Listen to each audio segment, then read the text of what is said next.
Hey guys, welcome back to the channel. So today, one of the local tracks here in Arkansas, Centerville to be specific, is opened up. So my wife and I decided we're gonna drive the Chevelle to the track.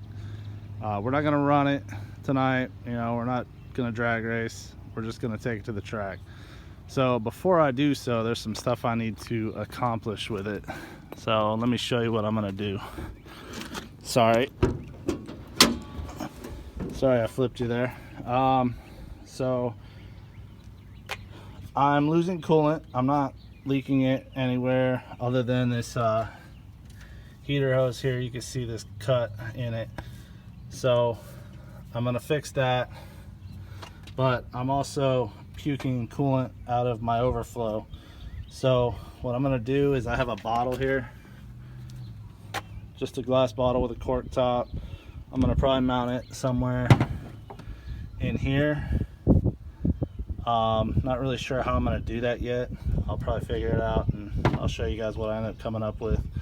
But if I don't end up using that bottle, I'll find something to use. But I'm gonna do that. That way I don't lose any more coolant. It actually overflow and then suck back into the radiator. And then the AC. So the AC works. How I know it's working, the compressor comes on and this bottom line here gets nice and frosty. It's not like freezing up, it's just cold. The problem is, I believe this has failed to where it's stuck open all the time. This is your heater core control valve, or what, I don't remember specifically what it's called. I have vacuum here. My heater core is getting hot when I'm not, when I don't have it set to heat or hot.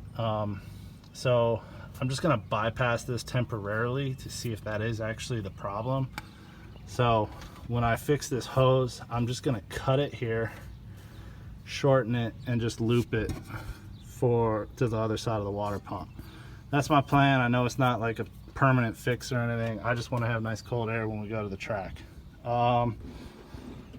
Some other stuff I don't think I'm going to worry about too much on this episode, but I do have the thicker Edelbrock carb gasket for this to prevent heat soak, so I might end up throwing that on at some point. Probably not today, I don't know, maybe. We'll see how much time I have. Got like about an hour and a half before I got to hit the road.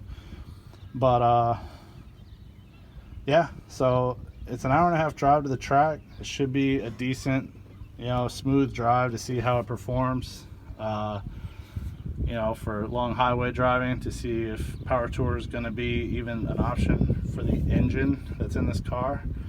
I do still have some lifter tick. I changed the oil the other day when I pulled it out of the backyard. Changed the oil, cut open the filter. I don't have any metal in the filter, but I did have pieces of some type of gasket. I'm assuming it's coming from my oil pan gasket. Not really sure. I was running Marvel Mystery Oil in it, so the oil was pretty nasty looking when I pulled it out.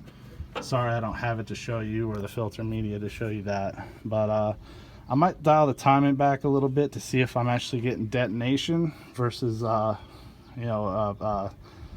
spark knock versus lifter tick.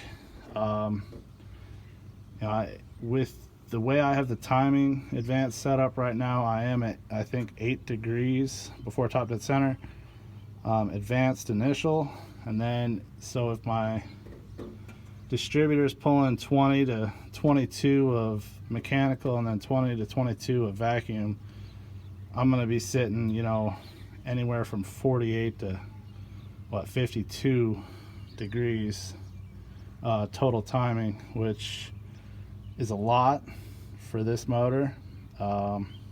Again, without knowing the cam specs and all that stuff, I don't really know what it wants. The car feels great. It just makes a little noise when you're off idle, like part throttle. It ticks real bad. The exhaust is too loud for me to hear it at anything above, maybe quarter throttle. So not sure if it's really doing it on the high end of that or not. Maybe the vacuum's dropping off, so it's not doing it. I don't know. So I'm gonna play with that maybe and see what we got. But let me get started. I'll go ahead and fix everything and come back and show you what I did. Alright guys, we're back. So not everything went according to the plan. What I ended up doing was I found a water pump in the shop that had this pipe plug in it, pipe thread plug, whatever you want to call it. So I went ahead and pulled it out of there, put it in this with some Teflon tape, sealed that off. I ended up doing the same thing up here. Now the reason why I did this is because the hose for the going to the intake was 5/8, and the hose going down here was I don't know the size specifically. I think it's oh, what is it? According to what I'm looking at, it says 3/4 inch. So obviously a 5/8 hose will not fit over the 3/4, and the 3/4 is too big to go over the 5/8. It goes over it obviously, but you can't really tighten it. So I haven't messed with timing or anything. I'm probably just gonna leave it alone, go as is. Obviously I gotta clean up my coolant mess here. I already topped off the radiator, and then over here I wasn't able to run that big bottle like I wanted to, so I asked the wife if she had anything laying around. She had this bottle of what is it, cooking wine, whatever it is, but shockingly the bottle top here is off of a gear oil quart bottle. You know, you get it in and it has the tip on it, you cut it off and you just squirt it in. So I just cut it down really low, shove the hose in it, and the hose goes all the way to the bottom. That way, you know, the radiator could draw the coolant back into it. And up here it just goes to the water deck. So that's it. I'm gonna go ahead and plug my vacuum line back into this guy here, that way I don't have any leaks. But that's it. Car should be ready to go. I have not tested the AC to see if it actually works now. I have not tested to see if it's gonna overheat. As far as I know, for small block Chevys, all the coolant bypasses are built into the block, so I should be fine with capping these off.